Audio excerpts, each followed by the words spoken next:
आज हम वृत्त के बारे में पढ़ते हैं कि वृत्त क्या होता है। एक वृत्त पर उन सभी बिंदुओं का समूह जो तल के एक स्थिर बिंदु से एक स्थिर दूरी पर स्थित होते हैं वो वृत्त कहलाते हैं। इसका मतलब ये होता है, जैसे सपोज एक ये तल है, इस तल पर बहुत सारे बिंदुओं का समूह जो कि एक स्थिर बिंदु से स्थिर दूरी पर होता है। सपोज करते हैं ये एक स्थिर बिंदु है, यहाँ से हमने 2 सेंटीमीटर दूर एक बिंदु लिया, फिर 2 सेंटीमीटर दूर थोड़ा सा नीचे एक दूसरा बिंदु लिया, फिर 2 सेंटीमीटर दूर ये बिंदु लिया, ये भी लिया, ये लिया। इस तरह से हम 2-2 सेंटीमीटर की दूरी पर इन बिंदुओं को बनाते गए, ठीक है, निशान लगाते गए। तो ये जब ये पूरा वृत्त, ये बिंदुओं का समूह जो बन जाता है, इससे क्या बना है? इससे वृत्त बना है। ये जो स्थिर बिंदु होता है इसे हम केंद्र कहते हैं, और ये जो स्थिर बिंदु है इसकी कहीं पर भी ये जो कोई किसी भी बिंदु से जो दूरी होती है, ये वाली दूरी, मतलब यहाँ सपोज ये O है और ये A है, तो ये जो OA होती है इसे हम क्या कहते हैं? त्रिज्या।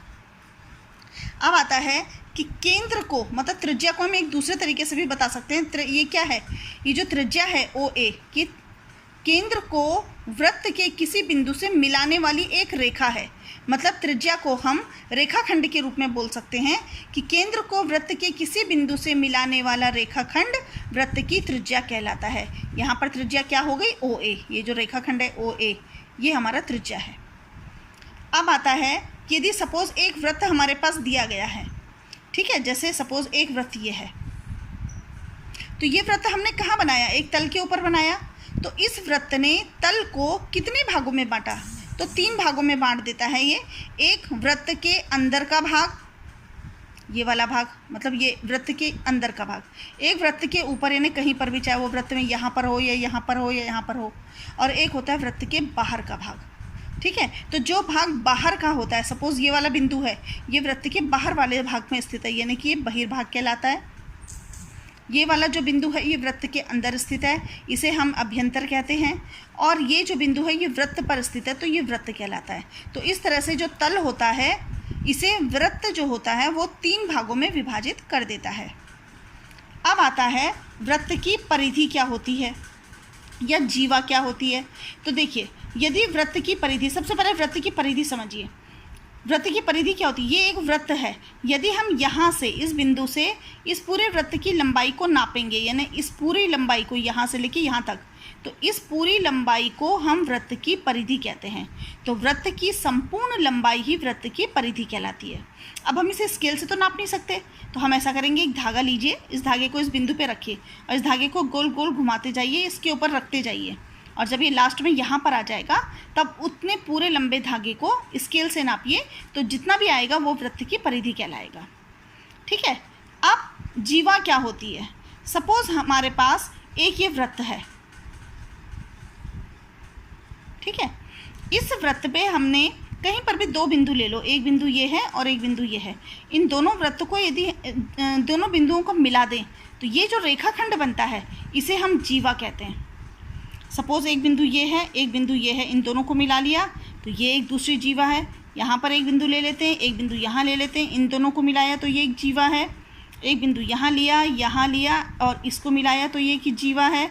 एक जीवा ये है, एक जीवा ये है। इस तरह से जीवाएँ, बहुत सारी जीवाएँ बन जाएंगी। यहाँ पर आप देखिए सबसे बड़ी जीवा कौन सी है? ये वाली जो बीच में होती है, ये वाली जीवा, ये सबसे बड़ी जीवा है। क्यों? क्योंकि वृत्त के केंद्र से होकर के जा रही है, सबसे लंबी लाइन दिख रही है। इससे ऊपर वाली जो जीवाएं हैं वो सब छोटी होती जा रही हैं, इससे नीचे वाली जो जीवाएं हैं वो भी छोटी होती जा रही हैं। यानी सबसे बड़ी जीवा ये वाली होती है और इसी जीवा को हम व्यास कहते हैं। ये वृत्त की सबसे बड़ी जीवा कहलाती है। अब आता है कि वृत्त की जीवा वृत्त को कितने भागों में बांटती है।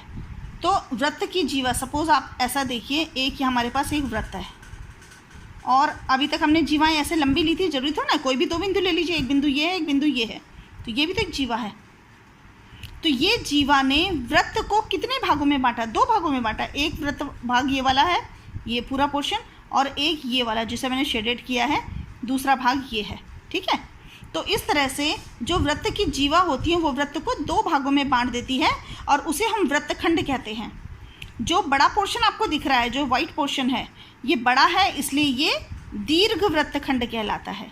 और ये जो छोटा वाला पोर्शन है इसे हम कहेंगे लघु वृत्तखंड। क्लियर हो गया। अब यदि जो व्यास है वो वृत्त को 2 बराबर भागों में बांट देता है तो वहाँ से हमें क्या प्राप्त होता है? अर्धवृत्त प्राप्त होता है। अब व्यास क्या होता है? जो त्रिज्या है, जैसे एक आपके पास ये एक वृत्त है, यहाँ का बिंदु ये है, ये वाली जो लंबाई है ये त्रिज्या कहलाएगी। इसको डबल कर दीजिए, इस साइड भी कर दीजिए, तो ये जो पूरी लाइन होगी ये आपका व्यास कहलाएगा।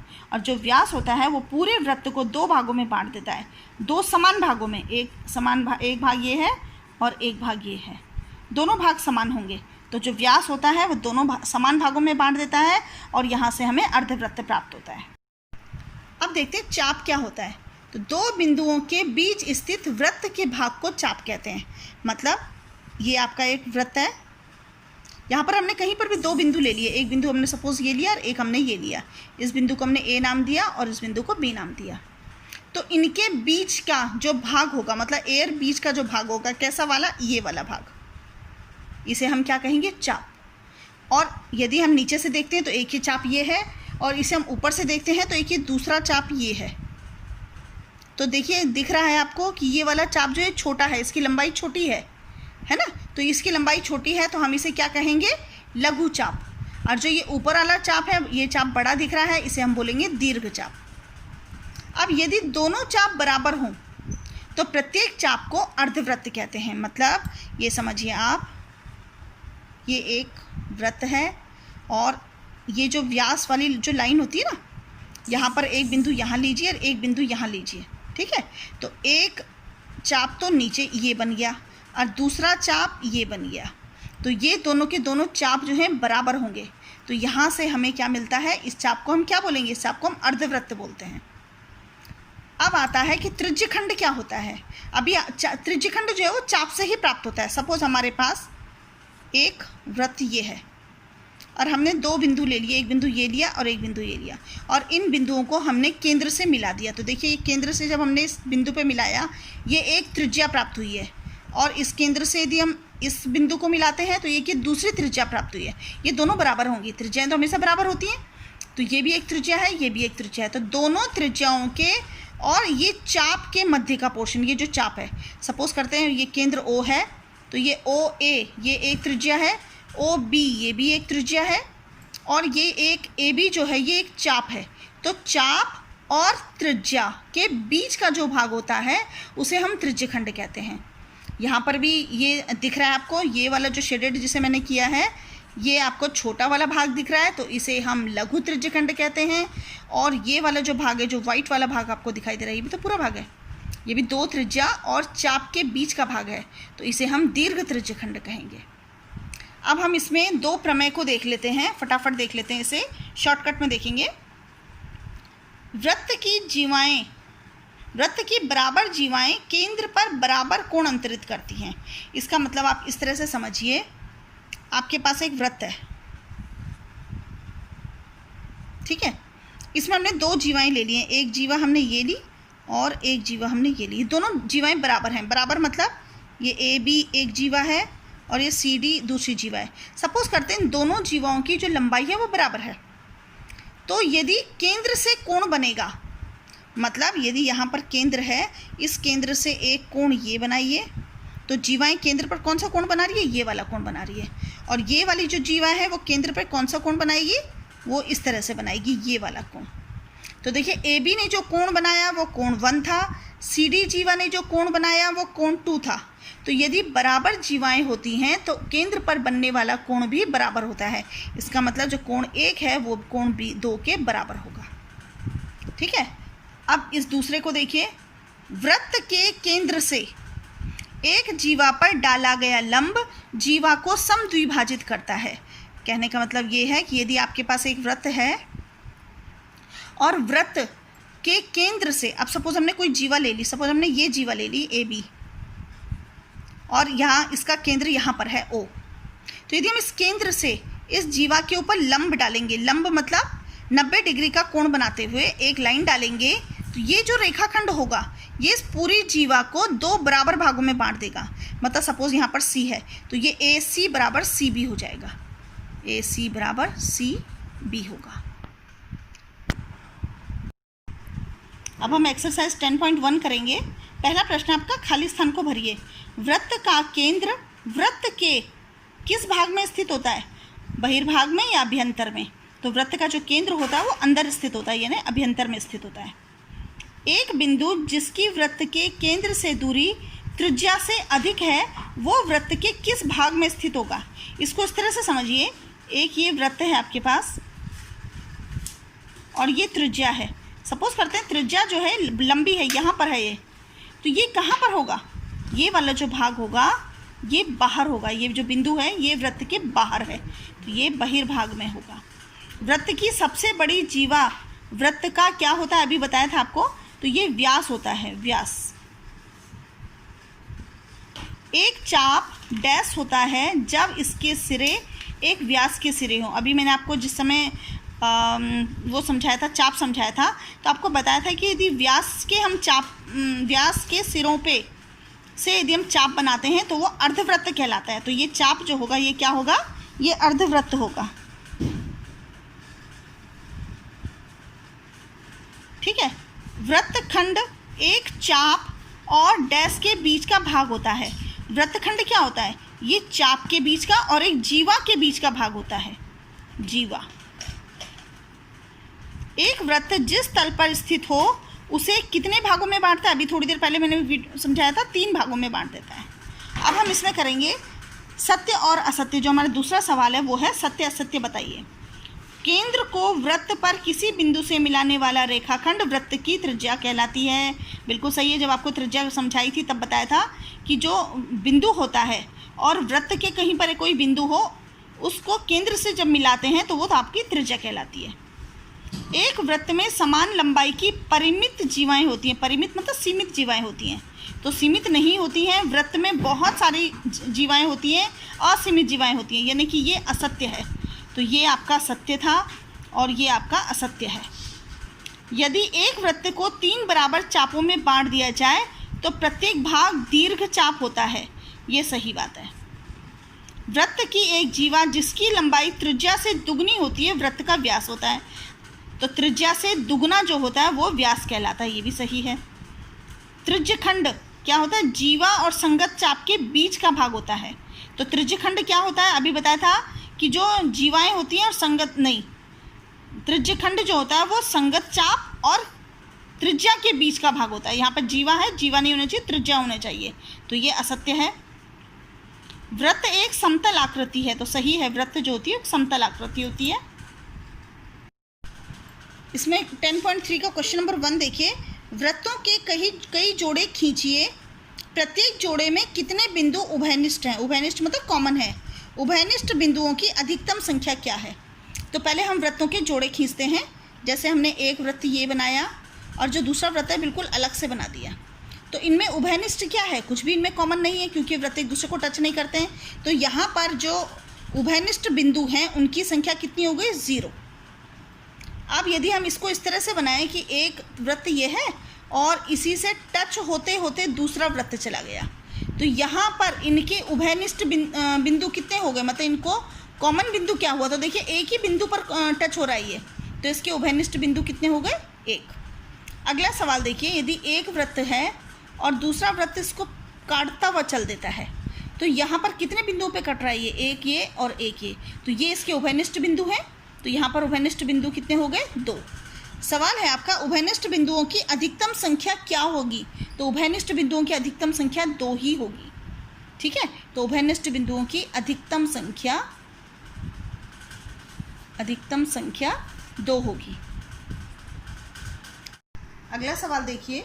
मान लीजिए आपको एक वृत्त दिया गया है, एक रचना इसके केंद्र को ज्ञात करने की कीजिए। इसके लिए हम क्या करते हैं? सपोज करते हैं हमें एक वृत्त दिया है। कैसे वृत्त दिया? हमने चूड़ी की सहायता से एक वृत्त बना लिया है।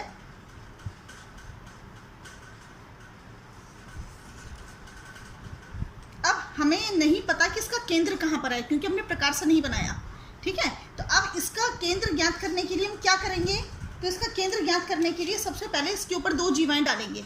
आपको पता है जीवाएं क्या होती है? एक जीवा ये है और दूसरी जीवा ये है। हमने कहीं पर भी कोई सी भी 2 जीवाएं डाल दी। ठीक है, अब इन दोनों जीवाओं का समद्विभाजित करेंगे। इसे समद्विभाजित करने का तरीका होता है जीवा के अंत में बिंदु से मोर देन हाफ डिस्टेंस लीजिए, एक चाप ऊपर और एक चाप नीचे, दूसरी तरफ से भी एक चाप ऊपर और एक चाप नीचे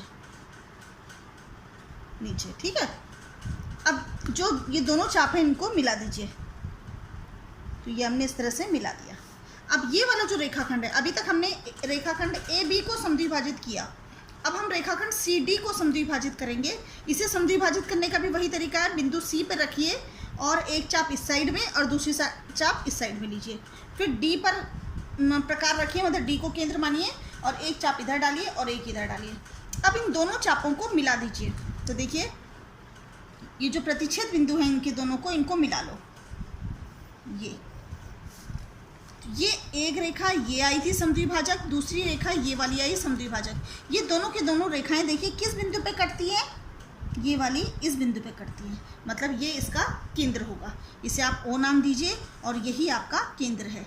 तो केंद्र ज्ञात करने के लिए क्या किया था हमने, दो हमने जीवाएं खींची, उनके समद्विभाजक खींचे, वो आपस में जिस बिंदु पे प्रतिच्छेद हुए वो हमारा केंद्र हुआ। अब हम इसकी रचनाएं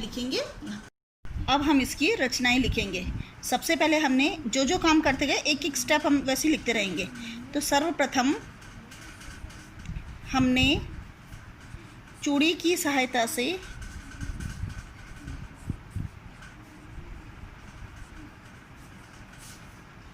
वृत्त खींचा। सबसे पहला काम हमने यही किया था, चूड़ी की सहायता से हमने वृत्त खींचा। फिर हमने उसके बाद क्या किया, उस वृत्त पर हमने दो जीवाएं ए बी और सी डी खींची। उस वृत्त पर हमने दो जीवाएं उनके नाम दे दिए हमने, ए बी तथा सी डी खींची। उसके बाद हमने क्या किया था, जो ए बी है रेखा है, तो इस ए बी रेखाखंड को हमने समद्विभाजित किया। तो तीसरा पॉइंट आएगा, ए बी को समद्विभाजित किया।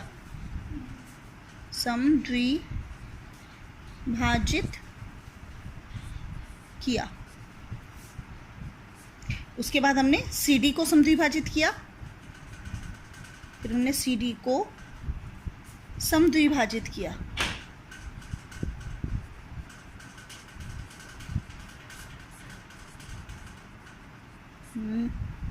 उसके बाद हमने क्या किया, जो समद्विभाजक आए हैं वो दोनों समद्विभाजक जिस बिंदु पर प्रतिच्छेद करते हैं वो वृत्त का केंद्र होगा। तो दोनों समद्विभाजक